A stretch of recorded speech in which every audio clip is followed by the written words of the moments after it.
ওয়াদ-দুহা, আলোর শপথ, ওয়াল-লাইলি ইযা সাজা, নিঝুম নিস্তব্ধ রাতের শপথ। সুবহানাল্লাহ পড়েন। প্রথমে আল্লাহ দুইটা কসম কাটলেন। কয়টা?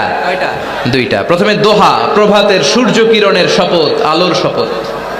এরপরে অন্ধকারের শপথ কাটলেন। আলোর শপথ দিয়ে আল্লাহ তাআলা ওহী আশাকে বুঝালেন, আর অন্ধকারের শপথ দিয়ে আল্লাহ ওহী না আশাকে বুঝালেন। আল্লাহ বুঝাতে চাইলেন, নবী সব সময় আলো থাকলে ভাল লাগে না। 24 ঘন্টায় যদি সূর্যের আলো, এখনো সূর্যের আলো, সকালেও সূর্যের আলো, খালি আলো আর আলো, ভাল লাগবে? কথা বলেন না কেন?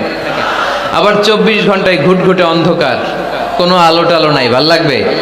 তার মানে জীবন চালাতে আলোরও দরকার, অন্ধকারেরও দরকার। বিশ্বনবীরে বুঝাতে চাইলেন, নবী ওহী আসা যেমনি দরকার, মাঝে মাঝে ওহী বন্ধ রেখে আপনার একটু বিশ্রাম দেওয়া দরকার। সুবহানাল্লাহ পড়েন। সরকারি চাকরি যারা করেন, সপ্তাহে কয়দিন জব করেন? জোরে বলেন। 5 দিন। বাকি 2 দিন কি করেন? বিশ্রাম নেন, ছুটিতে থাকেন। 7 দিনে যদি কাজ করা লাগতো, ভাল লাগতো? কথা বলেন না কেন? ভাল লাগতো না। আবার 7 দিনে যদি ছুটি থাকতো, ভাল লাগতো না। তার মানে কাজেরও যেমনি দরকার, বিশ্রামেরও দরকার, ঠিক কিনা? আল্লাহ বুঝাতে চাইলেন, নবী কাফেরদের কথায় কান দিবেন না। ওরা বলে আমি আপনারে ভুলে গিয়েছি। না না, কশিন কালেও না। আমি আপনারে কেমন করে ভুলে যাই? আপনি আমার বন্ধু।